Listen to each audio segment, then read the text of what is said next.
ओम शांति सभी भाइयों बहनों को। आप सबका एक बार फिर से स्वागत है आपकी अपनी मास्टर दादा क्लासेस में। तो जैसे कि आप स्क्रीन में देखकर पहचान ही गए होंगे, आज हम किस टॉपिक पे बात कर रहे हैं। आपने सही समझा, कोविड-19 यानी कोरोना वायरस 19। तो दोस्तों, जैसे कि आपको पता होगा कि इस पूरे विश्व में अगर कोई प्राकृतिक आपदा भी आती है तो भी वो सिर्फ कुछ राज्य, कुछ देश या ज़्यादा से ज़्यादा एक द्वीप तक ही सीमित रहती है। या अगर आप विश्व युद्ध वन की बात कर लो, पहले विश्व युद्ध की, सेकेंड वर्ल्ड वॉर की बात कर लो, तो भी इतने सारे देश प्रभावित नहीं हुए थे जितना कि इस अकेले कोरोना वायरस की वजह से हो चुके हैं। अगर बीमारी की चलो बात हो ही रही है तो बाकी बीमारियों की बात भी हम रेफरेंस में ले लेते हैं। जैसे कि 2013 में जब इबोला वायरस आया था, आपको याद होगा, जिसमें 11-12 हज़ार लोग की डेथ हुई थी आसपास। ये लगभग वेस्ट अफ्रीका में आया था। वहाँ भी सिर्फ 11 से 12 हज़ार ही लोग मारे गए थे उस बीच। 2003 में जब सार्स वायरस आया था, इस यानी ये भी चाइना, हांगकांग वगैरह से निकला था।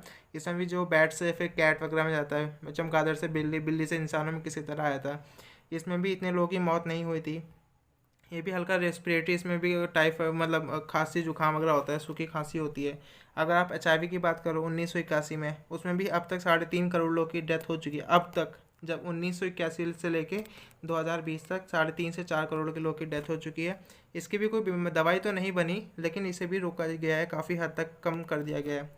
1957 में जब हांगकांग में स्पेनिश फ्लू वगैरह, नहीं स्पेनिश फ्लू तो पहले विश्व युद्ध में आया था। स्पेनिश फ्लू की बात करें तो चलो, स्पेनिश फ्लू जो है फर्स्ट वर्ल्ड वॉर में आया था। उसमें आपको पता ही होगा 5 से 10 करोड़ लोग मारे गए थे। जब विश्व युद्ध वन का आखिरी महीना चला था, सितंबर का, अगस्त सितंबर 1918 में, तो काफ़ी ये भी 2-3 साल तक रहा था और इसने भी बहुत लोगों को मार डाला था। यानी 5 से 10 करोड़ आप मान सकते हैं, लगभग इतने लोग की डेथ हो चुके थे। ये यूरोप से निकला था, यूरोप से अमेरिका यानी नॉर्थन अमेरिका को कॉन्टिनेंट में गया, फिर एशिया में आ गया। तो इस तरह से इसमें 1.5-2 साल, 18-20 महीनों में इसमें लगभग 5 से 10 करोड़ लोगों की जान ले ली थी। फिर स्वाइन फ्लू आपने सुना ही होगा अक्सर, स्वाइन फ्लू, H1N1 फ्लू वगैरह। इसमें भी आपने 10 लाख लोग, ये भी रशिया वगैरह से ही निकला था, रशिया चाइना से निकला था। तो इस तरह से देखा जाए तो आप वायरस की बात भी करें, बीमारी की बात कीजिए, विश्व युद्ध वन की बात के लिए, तो अब तक इतनी बड़ी महामारी, इतना बड़े देश प्रभावित, इंसानियत इस तरह से झकझोर नहीं हुई है जितना कि इस कोरोना वायरस की इससे हुई है। आगे चलते हैं। तो आगे हम देखेंगे, आज पढ़ेंगे बर्निंग इश्यूज में good war against the bad enemy, यानी एक अच्छा युद्ध, इंसानियत को बचाने के लिए युद्ध, आपसी देशों को समझौता बना के युद्ध, किसी भी पावर को हमें नहीं लड़ना, कि अपना अपना राज्य नहीं फैलाना। यानी अच्छे के लिए हम लड़ाई कर रहे हैं, किसके लिए? एक बुरा दुश्मन यानी जो इंसानियत को ख़त्म कर उसके लिए। यानी ये वो दुश्मन है जो किसी देश के लिए नहीं है, किसी सीमा को नहीं जानता, किसी बॉर्डर, किसी रेखा तक सीमित नहीं है, पूरे वैश्विक तौर पे पूरे मानव जाति के लिए खतरे का निशानी है, संकट है। तो आगे देखेंगे आज हम क्या क्या पढ़ेंगे, बैकग्राउंड क्या है इसके बारे में, फिर WHO किस तरह से, जो वर्ल्ड हेल्थ ऑर्गेनाइजेशन किस तरह से फॉल हुई, किस तरह से वो नहीं बचा पाई, कोरोना वायरस के बारे में लोगों को नहीं बता पाई है। ट्रम्प्लोमेसी, जो अमेरिका के जो राष्ट्रपति हैं डोनाल्ड ट्रम्प जी, उनके बारे में क्या क्या चल रहा है, उन्होंने कैसे कैसे बयान दिया और क्या क्या मतलब उनका आगे क्या क्या कदम उठाया उन कोरोना वायरस के लिए। यूरोपियन यूनियन किस तरह, जो यूरोपीय संघ है वो किस तरह संकट में आके खड़ा हो चुका है। वेस्टर्न, जो पश्चिमी एशिया देश है, जहाँ आपका अफगानिस्तान, ईरान है, इसराइल है, अरब वगैरह कंट्रीज़ है, गल्फ़ वाला पार्ट है, वहाँ पे किस तरह से हो रहे हैं। और सबसे इम्पोर्टेंट, किस तरह से डिप्रेशन दुनिया भर में हो रहा है, इकोनॉमिक क्राइसिस हो रही है, किस तरह से महामारी फैल रही है, साथ साथ पैसों की भी, सब चीज़ ठप हो गया, सब कुछ बंद पड़ा, उस भी हम आगे डिस्कस में करेंगे। कौन कौन से फेलियर है जो जो कोरोना वायरस की वजह से कौन कौन से लूप होल है, कौन कौन से फेलियर हमें दिखा दुनिया में नज़र आए। और सबसे इम्पोर्टेंट, चाइना एक स्ट्रेटेजिस्ट के तौर पे इस वायरस के आउटब्रेक होने से चाइना को किस तरह से फ़ायदा हो रहा है, किस तरह से आगे कदम उठा रहा है, किस तरह से अपना ग्रोथ बढ़ा रहा है, ये भी हम आगे डिस्कस करेंगे। इंडिया का क्या स्टेप है एक लीडर की तरह, इंडिया किस तरह से अपने कदम उठा रहा है और किस तरह से अपना कॉपरेशन विश्व तौर पे, अपने विश्व बंधुत्व का चांद वो दिखा रहा है, जो उनका हमारा स्लोगन है विश्व बंधुत्व को वसुधैव कुटुंबकम, वो किस तरह से रिप्रेजेंट कर रहा है दुनिया के आगे। और सबसे इम्पोर्टेंट, आगे क्या होगा। और इस बीमारी को रोकने के लिए एक सिंपल है मेडिटेशन प्रैक्टिस ला रहे हैं, जो आप आखिरी में ज़रूर देखेंगे। और आप पूरे बने रहिए, पूरा वीडियो देखिएगा। आप में से जो भाई बहन इस चैनल पर नए हैं, इस चैनल को सब्सक्राइब कर दीजिए, लाइक कर दीजिए और भी इसे ज़्यादा से ज़्यादा शेयर करिए, ताकि और भाई बहन भी इस मेडिटेशन का लाभ उठा सकें और इस पूरे स्टोरी को समझ सकें। बैकग्राउंड की बात करते हैं तो जिस तरह से कोरोना वायरस एक बिजली की तरफ था, यानी बहुत तेज़ी से फैला है दुनिया में, उससे ये पता चलता है कि वैश्विक तौर पे एक नेतृत्व की कमी हमें दिखाई देती है पूरी दुनिया में। हम जुमलेबाजी तो बहुत हो गई। इस जिस तरह से दुनिया के ज़्यादातर देश अपनी राजनीति का दिखाते हैं, किस तरह से उनके आर्मी सैन्य शक्ति दिखा रहे हैं, प्रदर्शन कर रहे हैं उस चीज़ का, परंतु जब मानवता की बात हो रही है, इंसानियत को बचाने की बात हो रही है, तो किस तरह से वो सारे फेल हो रहे हैं, किस तरह से उनके सारे कदम विफल साबित हो रहे हैं। साथ साथ हम ये भी देखेंगे इस आपदा में सबसे सबसे ज़्यादा बुरा स्वदेशी किस भाव हुआ है। यानी भारत की अगर बात करें, दुनिया की तो रहने देते हैं, भारत की बात करें तो किस तरह इस प्रॉब्लम जब एक क्राइसिस हुई, हमें किस तरह मजबूर होना पड़ा गुड्स के लिए, मेडिकल इक्विपमेंट्स के लिए, हमें दवाइयाँ कम थी, ठीक है, हमें मेडिकल वेंटिलेटर वगैरह कम थे। यानी एक हमें स्वदेशी भाव हमें कमी थी, जो कि इस बीमारी ने हमको ये सिखा दिया कि किस तरह हम स्वदेशी बने, निर्भर बने। हम हालांकि 1948 में देश आज़ाद हो गया था, लेकिन हम फिर भी अपने गुड्स के लिए, प्रोडक्ट्स के लिए, हम अपनी चीज़ों के लिए, एजुकेशन सिस्टम के लिए वेस्टर्न कंट्रीज़ पे आज भी निर्भर है। आज भी हम अपने प्रोडक्ट्स के लिए फॉरेन देशों पे निर्भर हैं। तो किस तरह हमें स्वदेशी भाव जगाना है और किस तरह हम अपने को आगे बढ़ाएंगे, तो ये भी आगे हम देखेंगे। साथ साथ यूनाइटेड नेशन सिक्योरिटी काउंसिल किस तरह ये बताने में फिर विफल हो गया कि ये पेंडेमिक है, महामारी, और लोगों को किस तरह बचना है। इसका भी कई क्वेश्चन आए कि यूएन जो संयुक्त राष्ट्र है उस पर भी प्रश्न चिन्ह लगा कि वो क्या कर रही थी ऐसी महामारी के समय पे। और साथ साथ इंडिया के कौन कौन से कदम है जिसने कि इस महामारी के टाइम पे एक सुपर पावर की तरह उभरी है, कई लोगों को अपना दोस्त बना है और अपनी उनकी मदद कर रही है। तो आज जैसे कि आप देख रहे हैं, वर्ल्ड एटेंडेंस पूरी दुनिया घुटने पर आ चुकी है। सारे उनके पॉलिटिकल आर्म वो सब कोई काम नहीं आ रहा जब इस महामारी लगी है। अब देखते हैं fall of World Health Organization, यानी वर्ल्ड हेल्थ ऑर्गेनाइजेशन कि किस तरह से फॉल हुआ है, किस तरह से गिर गई है विश्व, इस पर क्या क्या मतलब वो मिमिक्स बन रहे हैं। तो इससे हमें थोड़ा सा ओवरव्यू ले लेते हैं। दिसंबर 2019 में, हालांकि बात नवंबर की है, नवंबर 2019 में चाइना में एक केस आया था, लेकिन दिसंबर में 17 से 18 केस आ गए थे दिसंबर 2019 में। तो वर्ल्ड हेल्थ ऑर्गेनाइजेशन जो चाइना में जो ऑफिस है, वर्ल्ड हेल्थ ऑर्गेनाइजेशन पूरी दुनिया भर में है। इंडिया में भी ऑफिस का नई दिल्ली में है, ठीक है, इंद्रप्रस्थ स्टेट की तरफ है। आप दिल्ली में अगर रहते होंगे आपको पता होगा। तो अगर चाइना की बात करें तो वहाँ भी एक इनका ऑफिस है। तो वहाँ पे ऐसा बताया गया कि वुहान शहर में जो हुबेई प्रोविंस मतलब स्टेट मान लीजिए, और वुहान एक सिटी है, ठीक है, वहाँ पे किस तरह से चाइना मतलब किस तरह से वायरस निकला है, और उसमें क्या है, एक निमोनिया के केसेस पाए गए। निमोनिया फैल तो रहा है, लेकिन उसके रीज़न नहीं पता चला किस तरह से फैल रहा है। तो उसके बाद फिर ये WHO ने जो चाइना में ऑफिस है उसको सीरियसली लिया नहीं है, ना ही से वहाँ पे US में उसे बताया गया। तो इसकी वजह से काफ़ी लोग की डेथ होने लगी, जिसकी वजह से फिर उनको लास्ट में जब काफ़ी देशों में फैल चुका, उसके बाद ये वर्ल्ड हेल्थ ऑर्गेनाइजेशन को पता चलता है कि वाकई महामारी का रूप ले रही। तब वर्ल्ड हेल्थ ऑर्गेनाइजेशन इसको क्या है, एक पेंडेमिक, एक एपिडेमिक का नाम देती है। तो वही बात है, अब उसको बचाने के लिए पहले उन्होंने दुनिया भर को अलर्ट करने में टाइम लगा दिया। अब उसको अलर्ट कर रही है जब सब सारे देशों में फैल चुके, तब इसमें अलर्टनेस फैला रही है वर्ल्ड हेल्थ ऑर्गेनाइजेशन, जिसके लिए $6.675 मिलियन भी खर्च कर रही है इसको क्योर करने के लिए, अवेयरनेस फैलाने के लोगों में। तो वही बात है कि अब पछता से क्या हो जब चिड़िया चुग गई खेत, यानी अब बताने से क्या फ़ायदा जब हर जगह वायरस फैल ही चुका है। अब जो WHO है, अब उसको कुछ मिमिक्स भी बन रहे हैं, एनिमेशन कार्टून्स भी बन रहे हैं, जिसमें कह रहे हैं कि चाइनीज़ हेल्थ ऑर्गेनाइजेशन ही चाइना के लिए काम कर रही है। खैर हम इस पर तो नहीं जाएंगे, अपना मेन फोकस रखें एग्जाम पॉइंट ऑफ व्यू से क्या इंपॉर्टेंट है। तो लार्जेस्ट कंट्रीब्यूटर जो WHO का है, यानी US जो है, वहीं पे इसका हेड ऑफिस भी है, हेडक्वार्टर भी वहीं पे है। तो अब वो भी क्या है, इस सारी कॉन्स्पिरेसी को देख करके अब उसने भी अपनी फंडिंग वर्ल्ड हेल्थ ऑर्गेनाइजेशन के लिए बंद कर दी, और वर्ल्ड हेल्थ ऑर्गेनाइजेशन अब से पेपर ऑर्गेनाइजेशन बन गई US में।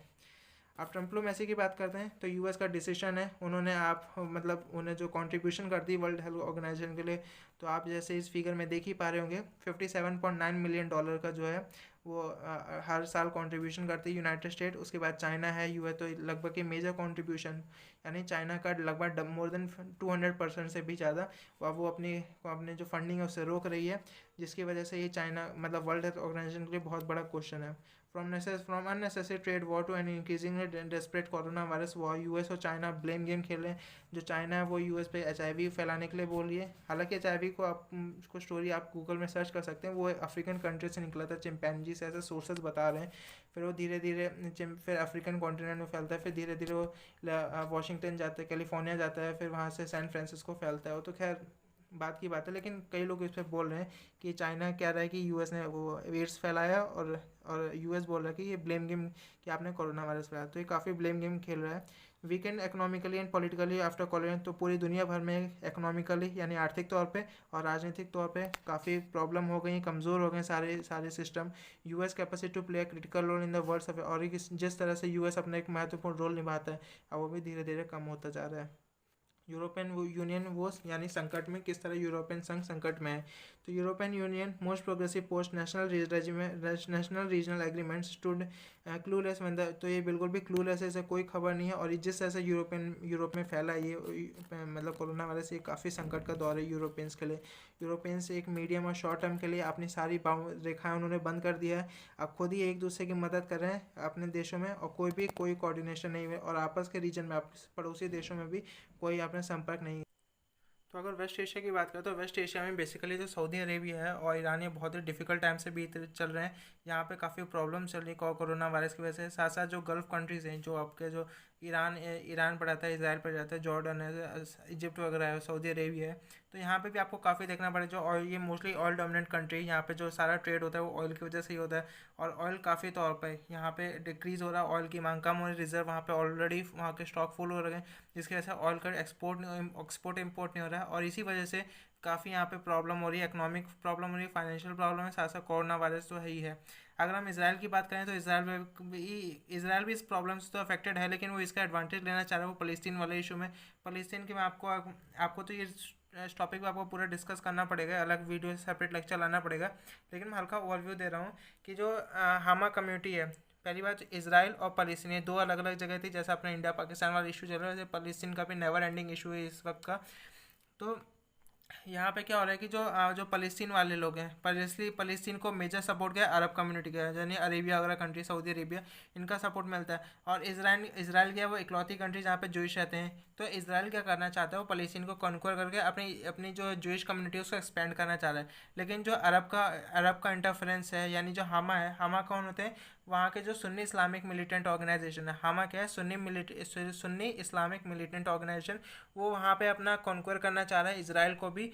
और वहाँ पे उसका लॉन्ग टर्म, ये इसका मतलब जो गोल है लॉन्ग टर्म जो हमास का है, वो क्या कि जॉर्डन रिवर से लेकर मेडिटेरियन सी, वो जॉर्डन रिवर से लेकर मेडिटेरियन सी तक पूरा का पूरा उसको इस्लामिक कंट्री में कन्वर्ट करना चाह रहा है। लेकिन अगर हम इसराइल की बात करें तो जूइश कंट्री है, और वो जूइश को स्प्रेड करना चाह रहा है। तो बेसिकली इनका जो रिलीजियस तौर पे इनका काफ़ी कन्फ्लिक्ट चल रहा है। और इस तौर पे अगर देखा जाए तो इसराइल इसका बेनिफिट उठाना चाह रहा है, क्योंकि उसका पावर है, वो कैपिटल भी है, मिलिट्री भी वहाँ पे है, तो वो फ़लस्तीन को कन्क्वर करना चाह रहा है और अपने को मतलब अपने में उसे मिलाना चाह रहा है। तो यह इसराइल भी एक तरह से इसका बेनिफिट उठाना चाह रहा है। हालांकि वहाँ भी काफ़ी प्रॉब्लम, अगर आप वर्ल्ड लेवल पे देखें, ग्लोबल लेवल पे, तो काफ़ी अभी डिप्रेशन का दौर चल रहा है। कई इकोनॉमिस्ट कह रहे हैं कि जो ग्लोबल रिसेशन का जो ड्यूरेशन था 1929-32 का, उससे भी भयंकर त्रासदी अब आएगी कोरोना वायरस की वजह से।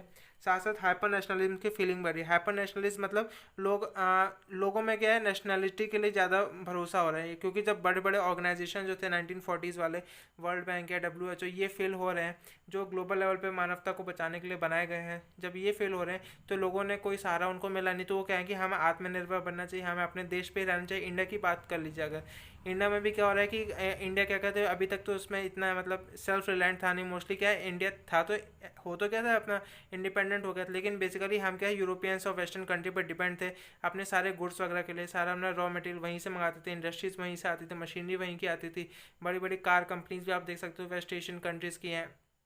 तो इस तरह से लोगों में हाइपर नेशनल यानी सेल्फ रिलायंस की भावना बढ़ रही है। तो इसे क्या होता है, एक्सटर्नल कंपनी जो होती है, फॉरेन इन्वेस्टमेंट जो है वो अवॉइड करते हैं वहाँ पे, उनका मतलब काफ़ी लॉस हो रहा है। तो ये भी एक तरह से मतलब डिप्रेशन को प्रमोट कर रहा है।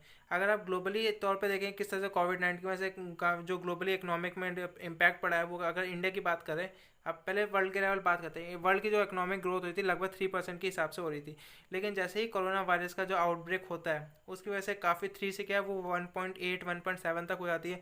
और जैसे ही ऐसा एक्सपेक्टेड है कि अगर कोरोना वायरस जब तक एंड होगा, यानी अपना जो जुलाई अगस्त तक आएगा, तो ये काफ़ी इकोनॉमिक हालत बहुत ही बुरी हो जाएगी ग्लोबल इकोनॉमिक्स की।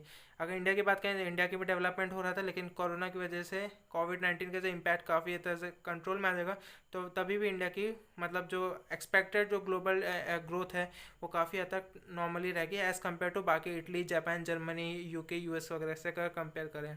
तो ये भी एक काफ़ी डिप्रेशन की बात है, ये भी काफ़ी कोरोना वायरस से काफ़ी इम्पैक्ट पहुँचा है इस चीज़ में। तो अगर हम ये देखें कौन कौन से फेलियर इस कोरोना वायरस की वजह से हमें कौन कौन से फेलियर देखने को मिलते हैं, जो ग्लोबल रिप्रेजेंटेटिव है, ग्लोबल इंस्टीट्यूशन से उनका फेलियर हमें दिखाई दे रहा है, वो एक अनरिप्रेजेंटेटिव की तरह बिहेव कर रहे हैं। साथ साथ जो 1940s के थे, जैसे कि आपका वर्ल्ड बैंक है, इंटरनेशनल मॉनेटरी फंड है, और आपका WHO है, ये भी काफ़ी तरह से फेल होते जा रहे हैं। जिनको कि मेन इनका चैलेंज क्या था, जो इनका मेन मोटो बनाया गया था वो ह्यूमैनिटी को सर्व करना था, वही इस चैलेंज से फेल होते जा रहे हैं। अब हम इसमें चाइना का रोल देखते हैं, चाइना किस तरह से इसको एक एडवांटेज के तौर पे ले रहा है। तो चाइना क्या करता है, अपना जो फेलियर उसको सिग्निफिकेंट अपॉर्चुनिटी के तौर पे ले रहा है। वो अपनी साइनो सेंट्रिज्म पॉलिसी बना है, जहाँ भी आपको साइनो वर्ड दिखा दे, साइनो जापानीज वॉर है, साइनो रशियन, वो भी जहाँ भी आपको सीनो शब्द दिखाएगा, SINO, वहाँ समझ जाना है चाइना का है, ठीक है। तो सीनो सेंट्रिज्म पॉलिसी क्या कर रही है, ये इस समय पीक पे पहुँचती आ रही है। इसमें क्या कर रहा है चाइना, क्या कर रहा है स्प्रेड करना है अपना कल्चरली भी। सीनो सेंट्रिज्म मतलब अपनी सारी आइडियोलॉजी, चाहे आप कल्चर के रिलेटेड ले लो, चाहे पॉलिटिक्स पर ले लो, चाहे इकोनॉमिक्स के ले लो, वो अपने को डोमिनेंट प्रोवाइड करना है, कल्चरली भी, पॉलिटिकली भी और इकोनॉमिकली भी अपने आप को साउंड प्रोड्यूस कर रहा है, अपने आप को पीक पे रखना चाह रहा है, और सारी पॉलिसी इसी के इर्द गिर्द बना रहा है। साथ साथ वो अपना साउथ चाइना सी में है, उसमें भी काफ़ी इन्फ्लुएंस बढ़ा रहा है, अपने नेवी को स्ट्रॉन्ग कर रहा है, अपने ऑयल रिजर्व्स को भी इंप्रूव कर रहा है धीरे, अपनी इंडस्ट्रीज़ को बढ़ा रहा है। साथ साथ जो गल्फ कंट्री से जो ऑयल इंपोर्ट होता था उसको भी, उससे भी अपनी इंडस्ट्रीज़ को इम्प्रूव कर रहा है। और इसकी वजह से क्या है, जो अपना जो ऑस्ट्रेलिया है, न्यूजीलैंड है, साउथ एशियन कंट्रीज, अपना जो इंडिया हो गया, म्यांमार हो गया, बांग्लादेश है, इन पर भी काफ़ी इन्फ्लुएंस हो रहा है। इनको भी काफ़ी मतलब फॉरेन इंटेलिजेंस या इन्वेजन का दिक्कत हो रही है। ताइवान में तो वैसे ही प्रॉब्लम्स चल रही है। ये अपनी इंडस्ट्रीज़ को इम्प्रूव कर रहा है, क्योंकि ऑयल सस्ता मिल रहा है उसको गल्फ कंट्री से। हुआई कंपनी ने अपने 5G ट्रायल्स इंप्रूव कर दिए हैं, ठीक है। इंडिया को तो तब शॉक हुआ जब ये न्यूज़ आई कि चाइना के जो पीपल्स बैंक ऑफ चाइना है, ठीक है, जो वहाँ का जो सेंट्रल रिजर्व बैंक है चाइना का, पीपल्स बैंक ऑफ चाइना, उन्होंने HDFC बैंक जो इंडियन कंपनी है वह, ठीक है, HDFC बैंक जो कि मैंने बताया था आपको उस लेक्चर में, मतलब बैंकिंग के क्लासेस में आपको HDFC मैंने बताया प्राइवेट सेक्टर बैंक है, ठीक है। तो इसके 1% स्टेक खरीदे, तो ये काफ़ी एक तरह से देखा है तो कि जो जो चाइनीज़ के जो आपका फाइनेंशियल जो बैंक्स वगैरह हैं वो पूरी वर्ल्ड में फैल रहे हैं धीरे धीरे। पहली बात तो उनके क्या है, अपने साउथ चाइना सी को बढ़ा रहे हैं, अपनी सीनो सेंट्रल पॉलिसी को बढ़ा रहे हैं, ठीक है, 5G नेटवर्क को इम्प्रूव कर रहे हैं, अपना फाइनेंशियल ग्रोथ को बढ़ा रहे हैं। साथ साथ क्या क्या वो डोमिनेट कर रहा है RCEP वाले एरिया को। RCEP क्या है, RCEP और वन बेल्ट वन रोड वाला प्रॉब्लम, ठीक है। वन बेल्ट वन रोड में क्या है, ये 2013 में लॉन्च किया था शी जिनपिंग जी ने। ये ओवरव्यू दे रहा हूँ, आप इसे गूगल में सर्च करिएगा, आपको क्लियरली आपको नॉलेज मिल जाएगी, और इंपॉर्टेंट भी है। तो अगर इसमें one belt one road initiative की बात करें तो इसमें क्या है, इंफ्रास्ट्रक्चर डेवलप करना चाह रहा है चाइना इंफ्रास्ट्रक्चर डेवलप करना चाह रहा है, और साथ साथ इन्वेस्टमेंट कर रहा है 70 देशों में। 70 देशों में आपका एशियन कॉन्टिनेंट तो अपना है ही उसका, साथ साथ अफ्रीका हो गया, अमेरिका कॉन्टिनेंट हो गया, इधर यूरोप हो गया, और अफ्रीका, अमेरिका, यूरोप और एशिया, इन 4-5 कॉन्टिनेंट में वो अपना इन्फ्लुएंस बढ़ाना चाह रहा है, इंफ्रास्ट्रक्चर इंप्रूव कर रहा है। ये क्यों कर रहा है, क्योंकि वो 2049 उसका मेन गोल है। ये शी जिनपिंग की जो फॉरेन पॉलिसी, बहुत उनका मास्टर स्ट्रोक चला उन्होंने कि 2049, 1949 में वो इंडिपेंडेंट हुए थे, 1949 से लेकर 2049 के बीच में वो जो अपना 100 एनिवर्सरी बना रहे हैं पीपल्स रिपब्लिक ऑफ चाइना की। तो इनका मेन एडवांटेज है कि 100 साल में उन्होंने मतलब चाइना को मतलब विश्व तौर पे US को राइवल देके US से भी ऊपर लेके आ गए। ये उनकी मेन पॉलिसी 2013 में उन्होंने लॉन्च की थी। तो आई होप आपको इतना समझ आ गया होगा। अब इंडिया का स्टेप क्या है, मोस्ट इंपॉर्टेंट, इंडिया का कौन कौन से स्टेप हैं जिससे कि वो लीडर के तौर पे उभरा है साउथ एशियन कंट्री। सबसे पहले इंडिया भी कोई बच्चा नहीं है कोरोना वायरस से। इंडिया में भी एक डोमेस्टिक लेवल पे, डिप्लोमेटिक लेवल पे काफ़ी हेल्प किया। डोमेस्टिक लेवल में तो उसने पहली बात तो घर में उसको टैकल करने के लिए उसने पहले लॉकडाउन किया, ठीक है। लॉकडाउन आपको पता ही हुआ, 4 चरणों में हुआ, अनलॉक हुआ। सबसे पहले जनता कर्फ्यू लाया था, वो आपको बताने की ज़रूरत नहीं है। डिप्लोमेटिक क्या है, डिप्लोमेटिक में आपने बात करोगे इंडिया काफ़ी हेल्प कर रही है। इंडियन ओशन रीजन, जैसे जो इंडियन ओशन से सराउंडेड एरिया है, जैसे आपका म्यांमार हो गया, इधर वियतनाम वगैरह कंट्रीज़ हो गए, ठीक है, इधर अफ्रीकन कुछ कॉन्टिनेंट हो गया, यूरोप का लास्ट वाला अरब वाला एरिया आ गया, इजराइल वाला आ गया, तो यहाँ पे ईरान वगैरह हो गया। इधर भी काफ़ी इंडिया हेल्प कर रही है इन कंट्रीज़ की, मोस्टली इंडियन ओरिजिन रीजन वाले कंट्रीज़ की। साथ साथ जब इतने सारे प्रॉब्लम्स आ रहे तो इंडिया ने डिसाइड किया कि जो इनसे हेल्प हो सकती है इंडियन से वो करेंगे। जैसे US है, कुछ यूरोपियन कंट्रीज़, अफ्रीका है, लैटिन अमेरिकन कंट्रीज़ को, ठीक है, ये उनको मेडिसिन सप्लाई करके, इक्विपमेंट्स प्रोवाइड करके, प्रोफेशनल यानी डॉक्टर्स की टीम्स वहाँ भेजी जा रही। टीम्स कहाँ कहाँ भेजी डॉक्टर्स के, नेपाल में, है, ये 15 मेंबर्स की टीम थी, मिलिट्री टीम, जो नेपाल में भेजी गई, मालदीव में भेजी गई, कुवैत में भेजी गई, ताकि इस पेंडेमिक से लड़ा जा सके। साथ साथ जो इंडियन जो दवाई, जो एंटी मलेरियल जो मेडिसिन है, जैसे कि हाइड्रोक्सी क्लोरोक्विन, ये भी काफ़ी इफेक्टिव साबित हो रही कोरोना वायरस से, और इंडिया में मास प्रोडक्शन होता है, उसकी वजह से 55 कंट्रीज़ को हमारी हेल्प प्रोवाइड की जा रही है। नेपाल में मैंने आपको बता ही दिया, डॉक्टर्स का असिस्टेंस भेजा गया है, मिलिट्री डॉक्टर्स का। अब इंडिया का क्या क्या स्टेप्स है जिसकी वजह से इंडिया ने मतलब कौन कौन से स्टेप लिए हैं जिसकी वजह से हमें इसे बचाया है, अब खुद को भी और दूसरे देशों को भी हमने काफ़ी हेल्प की है। सबसे पहले हमने क्या किया, अर्ली इवैक्यूएशन किया इंडियंस ने। उसमें क्या किया, पहले तो वुहान सिटी से इंडियंस को लाए, साथ साथ जो भी फॉरेन थे, फॉरनर्स में क्या, इंडियन ओशन रीजन वाले कंट्रीज़ के जो जितने भी फॉरनर्स है, जैसे बांग्लादेशी हो गया, म्यांमार वाले हो गए, मालदीव हो, साउथ अफ्रीका, मेडागास्कर, और इधर अफगानिस्तान वाले, पाकिस्तान वाले हो गए, ठीक है, बांग्लादेश हो गए, इनको हमने रेस्क्यू किया, इवैक्यूएट किया वहाँ से, और साथ साथ इंडिया में उनको क्वारंटाइन भी किया, और जब हम अश्योर हो गए कि उनको नहीं है, तभी हमने उनको रिलीज़ किया और उनके जो अपने घर भेजा है। साथ साथ हमने सप्लाई ऑफ एसेंशियल भी किया, जैसे कि हमने मॉरिशस और सेशेल्स में हमने हाइड्रोक्सी क्लोरोक्विन दवाई भेजी। क्यों भेजी, क्योंकि वहाँ के मोदी जो थे, मतलब अपने जो प्रधानमंत्री मोदी जी हैं, वो 2015 में गए थे वहाँ अपने मॉरिशस वगैरह गए, सेशेल्स में उन्होंने एक अजम्पशन आइलैंड में अपना नेवल बेस बनाया। इसलिए जब दूसरा कंट्री हमारे लिए मतलब नेवल बेस बना, तो हमारा भी कुछ दायित्व बनता है उसकी हेल्प करने का। साथ साथ अब इंडिया की पॉलिसी है कि जो नेबरहुड इरिटेंट्स है, सबसे पहले पड़ोसियों की मदद करना। पड़ोसी मतलब जो ईरान है, मलेशिया है, इसकी हेल्प की। अफगानिस्तान में इंडिया ने एक वीट कंसाइनमेंट भेजा। ये पूरे इशू हमने मतलब मैंने लिख रखे, आप वीडियो पॉज करके एक बार पढ़ लीजिएगा, काफ़ी इंपॉर्टेंट है। अब किस ऐसे इंडिया अपना कॉपरेशन एक्सटेंड कर रहा है, तो इसके लिए बात करते हैं, अगर एक्सटेंड की बात करते हैं, इंडिया का cooperation with this region has become more comprehensive. क्योंकि पहले क्या करता था इंडिया, ऑयल के लिए, एनर्जी के लिए, न्यूक्लियर वॉर के लिए, आर्मामेंट्स के लिए बात करता था, मिलिट्री इक्विपमेंट्स के लिए। लेकिन अब क्या कर रहा है, मैरीटाइम अब कॉपरेशन बढ़ा रहा है, स्ट्रेटेजिक ऑयल रिजर्व्स के लिए बढ़ रहा है, जॉइंट एनर्जी एक्सप्लोटेशन और एक्सप्लोटेशन प्रोजेक्ट्स के लिए म्यूचुअल इन्वेस्टमेंट, यानी म्यूचुअल इन्वेस्टमेंट करवा रहा है, FDI ला रहा है। इस तरह से क्या है, इंडिया काफ़ी तौर पर एक उभर रहा है, अपना कॉपरेशन बढ़ा रहा है वर्ल्ड लेवल पे। साथ साथ इंडिया ने 15 मेंबर्स की टीम भेजी थी मिलिट्री, मैंने आपको पिछली बता दिया था पहले ही, नेपाल, मालदीव और कुवैत में।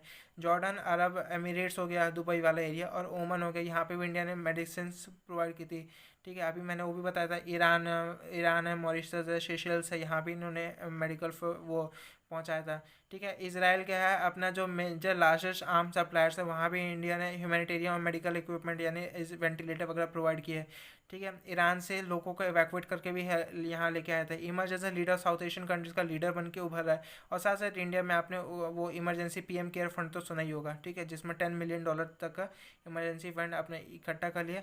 साथ साथ जो इंडिया ने जो बैन लगाया था US पे उस मेडिसिन के लिए, लेकिन इंडिया ने उसे भी हटा दिया। हालांकि जो US प्रेसिडेंट मिस्टर ट्रंप है, वो काफ़ी पॉलिटिकली साउंड हो रहे हैं इस समय पे, कोविड के टाइम पे, लेकिन इंडिया क्या है, इसे मतलब पॉलिटिक्स से अबव उठ करके एक मानवता का प्रतीक कर दे रहा है। अब जो बैन है, सबसे पहले इंपॉर्टेंस क्या है, ह्यूमंस इंपॉर्टेंट, उसके बाद पॉलिटिक्स वगैरह आती है। तो इस एफर्ट की वजह से UN है, WHO है, इंटरनेशनल मॉनेटरी फंड काफ़ी हद तक इंडिया के लिए प्रेज़ कर रहे हैं, तारीफ़ कर रहे हैं। अब क्या क्या है इंडिया की डिप्लोमेसी पॉलिसी क्या है, सबसे पहले एक्टिंग इन द प्रिंसिपल वसुधैव कुटुंबकम हमने प्रिंसिपल फॉलो किया, यानी वन वर्ल्ड वन फैमिली। हमारी जो फॉरेन पॉलिसी है वो भी क्या है, गुडविल के लिए की गई, कि ताकि हम क्या है लोगों को बचा सकें, लोगों के लिए मतलब एक परिवार के तौर पे हम उन्हें ट्रीट कर सकें। India choose collaboration over confrontation. Collaboration मतलब सहयोग, कन्फ्रंटेशन मतलब आमना सामना। तो हम क्या आमना सामना करने बजाय लोग के सहयोग कर रहे हैं। ईरान मलेशिया क्या कर रहे थे, हमें CAA के लिए विरोध कर रहे थे, ठीक है, काफ़ी वहाँ पे मतलब वो फैलाए जा रहे थे कि यहाँ पे गलत हो रहा है इंडिया में, तो हमने उन सबको छोड़ के हमने उनकी हेल्प करी, जो कि सबसे इंपॉर्टेंट ये है, कोलैबोरेशन, सहयोग की भावना बढ़ा रहा है।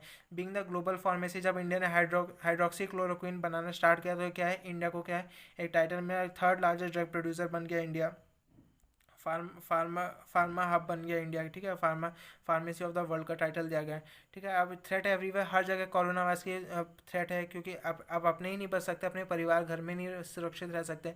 तो इस समय पे इंडिया ग्लोबल लेवल पे उठा है, कई देशों के, साउथ एशियन कंट्रीज़ की हेल्प कर रहा है इस डिज़ास्टर से उभरने के लिए। साथ साथ जो वैक्यूम जनरेट हो गया था, यानी जो खालीपन हो गया था, इंडिया उस एंटायर क्राइसिस को फोकस कर रहा है चाइना पे, focus on China for different quarter. It's opportunity for India because entire crisis but put focus on China, क्योंकि जितना भी प्रॉब्लम हो रही वो चाइना को ही लोग क्रिटिसाइज़ कर रहे, तो इंडिया उन सबको उभार रहा है, मतलब उनको दूर करके खुद ऊपर आना चाह रहा है, जिससे कि काफ़ी हेल्पफुल है अपने देश के लिए।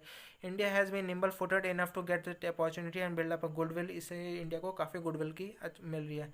अब क्या क्या वे ऐड है, अब इससे क्या हो सकता है कि जो मेजर फैक्टर्स हैं, जैसे कि अब क्या है, दुनिया में दो तरह के ओवरव्यू हो जाएंगे। पहला बिफोर कोरोना क्या थे और एक आफ्टर कोरोना क्या इम्पैक्ट हुआ, मतलब ये एक मेजर रहेगा नापने का। Far reaching changes can be anticipated in the realm of the geo economics. ठीक है, अभी से क्या है, जियो इकोनॉमिक्स और जियो पॉलिटिक्स में भी काफ़ी अंतर देखने को मिलेगा। इंडिया इज गियरिंग अपने आप को वेरियस फ्रंट्स में, इंडिया अपने आप को मजबूत कर रहा है। ठीक है, यानी क्षेत्र, यानी जो जियो इकोनॉमिक्स वाला जो एरिया है और जियो पॉलिटिक्स, इसमें भी इंडिया काफ़ी एंटिसिपेट होकर अपने आप को इम्प्रूव कर रहा है, गियर अप कर रहा है।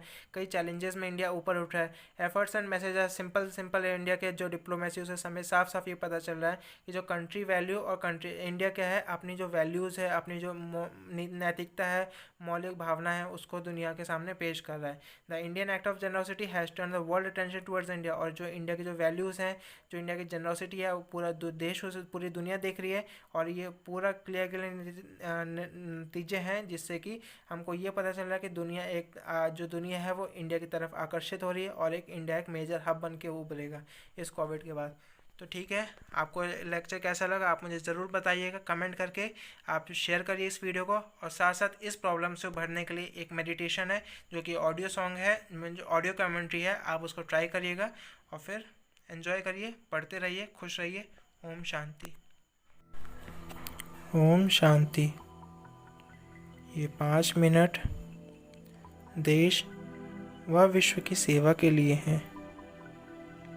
शांति, शक्ति, सहयोग और सुरक्षा के वाइब्रेशंस हर एक तक पहुंचाने के लिए हैं। मैं दिव्य आत्मा हूँ। डिविनिटी, प्योरिटी मेरा व्यक्तित्व है। मेरी हर सोच, मेरा हर बोल पवित्र है, दुआ है, ब्लेसिंग्स है। मैं शक्तिशाली आत्मा हूँ। मेरा मन स्थिर है, शांत है, एकाग्र है। मैं परिस्थिति से प्रभावित होने वाली नहीं हूँ, परिस्थिति को प्रभावित करने वाली शक्ति हूँ। मैं शक्ति स्वरूप आत्मा हूँ। मैं निर्भय आत्मा हूँ, निडर हूँ, fearless एंड कॉन्फिडेंट। मैं शांत स्वरूप आत्मा हूँ। शांति मेरा स्वधर्म है।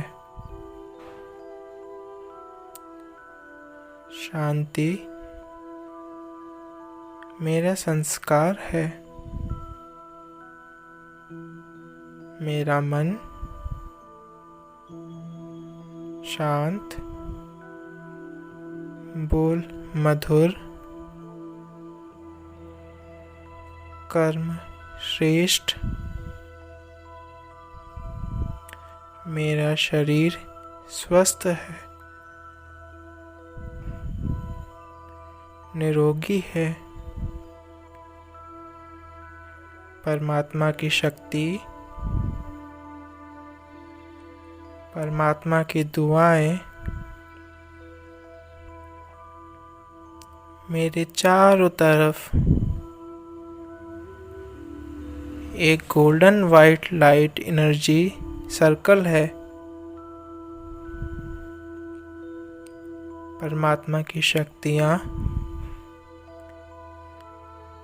मेरे चारों तरफ कवच हैं। मैं सुरक्षित हूँ। परमात्मा की शक्तियाँ, परमात्मा का प्यार हर एक तक पहुँच रहा है। हर एक पल परमात्मा की शक्तियों से भरपूर है। परमात्मा की शक्तियाँ, परमात्मा की दुआएं इस सृष्टि पर हर एक तक पहुंच रही हैं। हर एक परमात्मा की शक्तियों से भरपूर है। हर एक का मन शांत है। हर एक का शरीर स्वस्थ है। परमात्मा की शक्तियाँ पूरे सृष्टि के चारों तरफ प्योरिटी का कवच बनाए हुई हैं। मेरी सृष्टि सुरक्षित है। मेरा देश सुरक्षित है। मेरा परिवार सुरक्षित है। सफलता हमारे लिए निश्चित है। विजय हमारे लिए निश्चित है। परमात्मा का शुक्रिया। हर एक का शुक्रिया। हर एक जो अपना ना सोचकर दिन रात सेवा कर रहे हैं, उनका बहुत बहुत शुक्रिया। ओम शांति।